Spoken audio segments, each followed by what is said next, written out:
I'm deeply, deeply shocked and horribly saddened. I mean, it's been such a shock because it's such a sudden death. I spoke to Joe just yesterday afternoon, and I just, to tell you the truth, I can't even grasp it. You know, that he has passed. We're all very sad. You know, Joe was the most extraordinary human being. He was a lovely person, besides being a comic genius. And we're just really, really sad. Mm-hmm. And Roberta, can you just walk us through some of your personal experiences with him on the productions that you worked on together? Well, you know, we had this concept to do a sitcom that was actually originally called A Woman's World. And then one day Joe walked into our offices there in Louisburg, and he came and introduced himself. And I, saw him and I said, that has to be Stumo. And that's how, our relationship grew, because, he did Stuma. I directed him in all of those pretty nice episodes with Sis Daphne and Sis Tempe and Sis Gloria. And, and then went on to do Growing Up, as you know, with Rex Garner. Rex Garner is also passed. And the thing about Joe is that, he touched all South African blood through his humor. He had a gift, and I'm just, he's going to have left such a legacy behind of laughter, and laughter in a difficult time, because, that led then to us doing Khululeka through the Matla Trust. This was a trust that had been set up by Mandela for voter education. And, with laughter, he took us through that transition period. And as you know, Khululeka went on for 9 years in terms of democracy education. So, yes, Joe is very close to one's heart, and I know that the whole of South Africa will mourn Joe.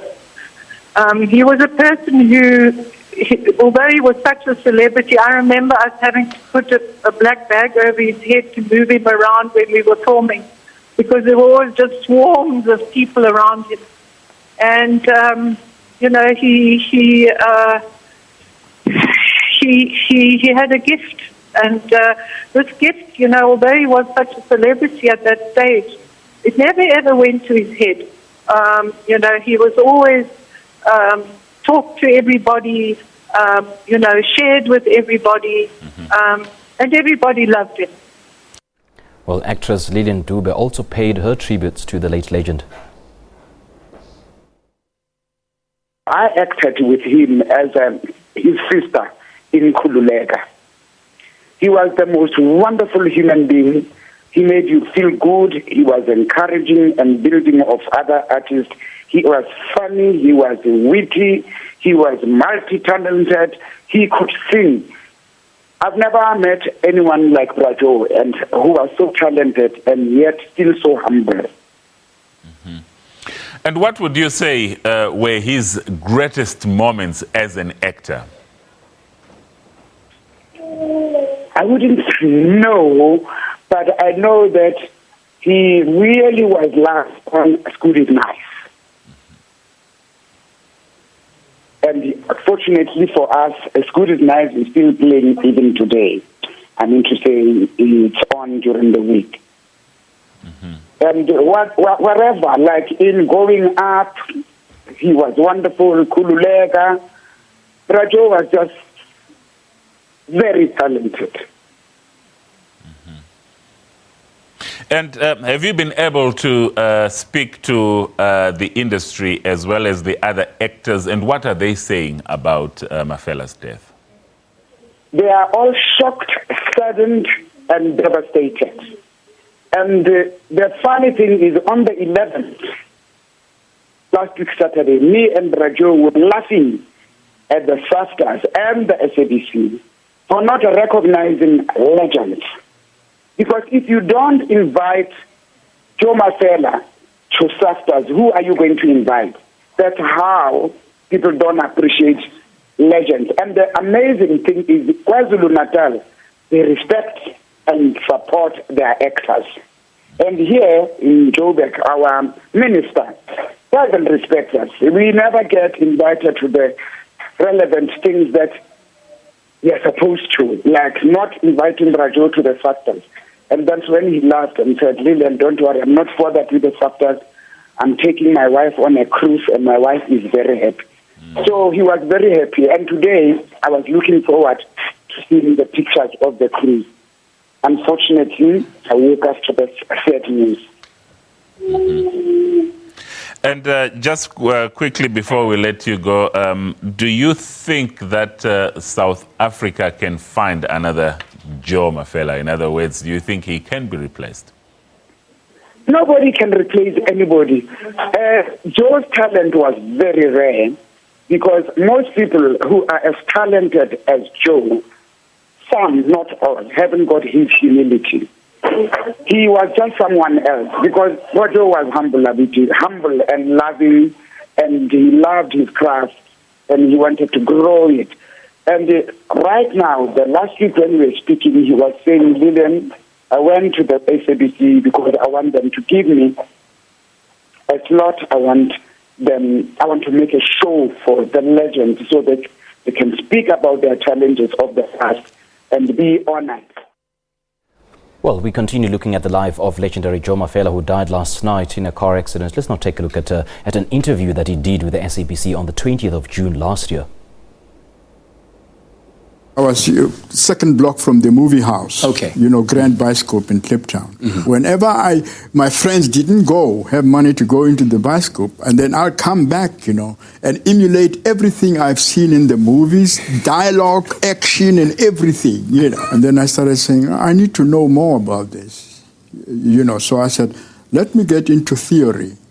So I went into theory for 3 years, from 1960 up to 63. Yes. I did theory. And then after that, I said, wow, now I'm ready. I know what theater is all about. I know what movies is all about. How do you make it? I said, why not? And so then after that, I remember when I got to see you for the first time on television growing up.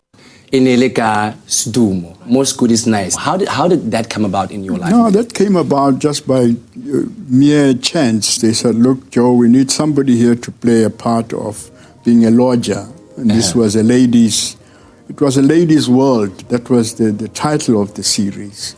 And SABC said, well, Joe, you'll have to do this character like the character which you portrayed in Deliwe. And I said, no, wait a minute. This is not the same character.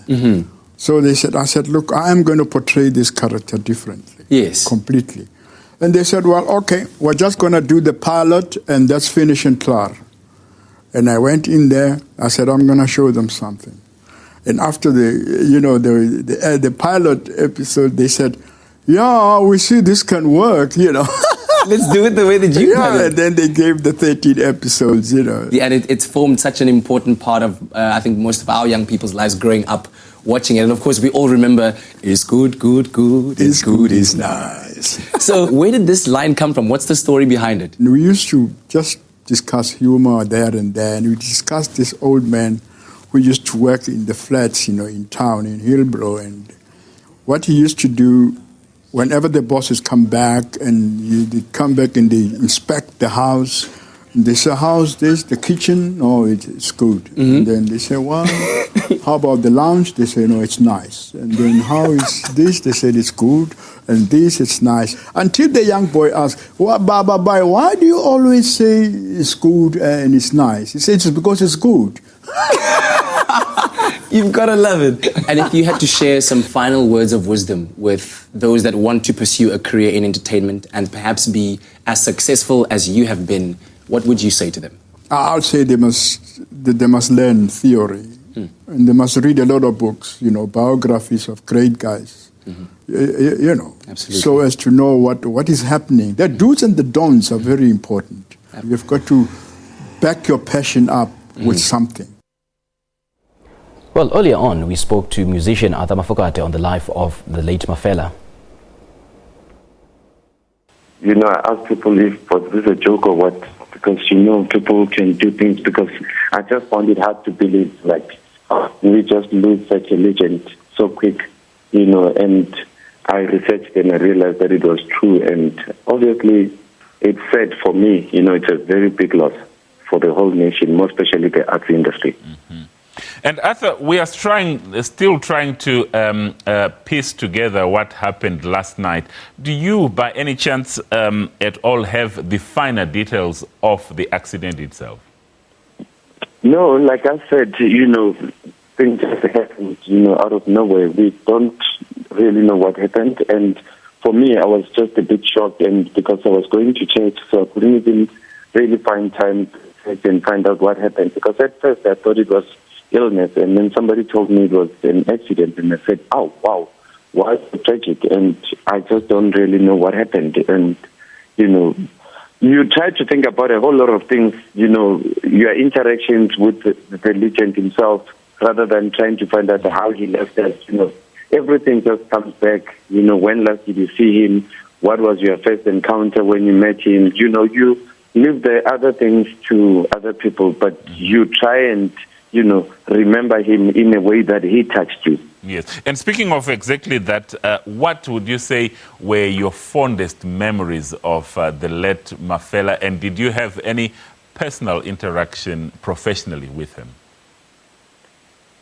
Obviously, we all grew up knowing him, and, you know, watching Good is Nice and a whole lot more comedy shows on TV, and we fell in love with the character. And I think in 1996 or something, local elections, I got a call that I have to come do music for a TV show that he was producing that's called Khululeka. That was about educating people to vote and stuff like that. And I couldn't believe it, and yes, it happened, and I managed to be in the same series with him, being on the set with him, managed to, you know, get that wisdom. And as a person that comes from Shawela, where I used to stay as well, you know, as kids, we would always go to that street and, you know, just go and look at the house. You know how we are when we know that there's a celebrity staying around. So I have, you know, encountered him, you know, had an encounter with him a couple of times besides working with him. And, you know, it has always been a good experience. And he would always joke about my dad's office and stuff like that. And, you know, like the wisdom more than any other thing. And I remember again in 1996, was it 96, when he performed that song, the Congo Mamela or something like that, at the stadium, FNB Stadium, before the CAF Cup, you know, the AFCON Cup. And the whole crowd just went mad. And I didn't even know that song. You know, when you think you've arrived and you are the biggest star, and then here's an old man just walking on the field, waving to people, holding a microphone, and the crowd going mad. That's one of my fondest memories about Ntate Mafela. All right, let's take a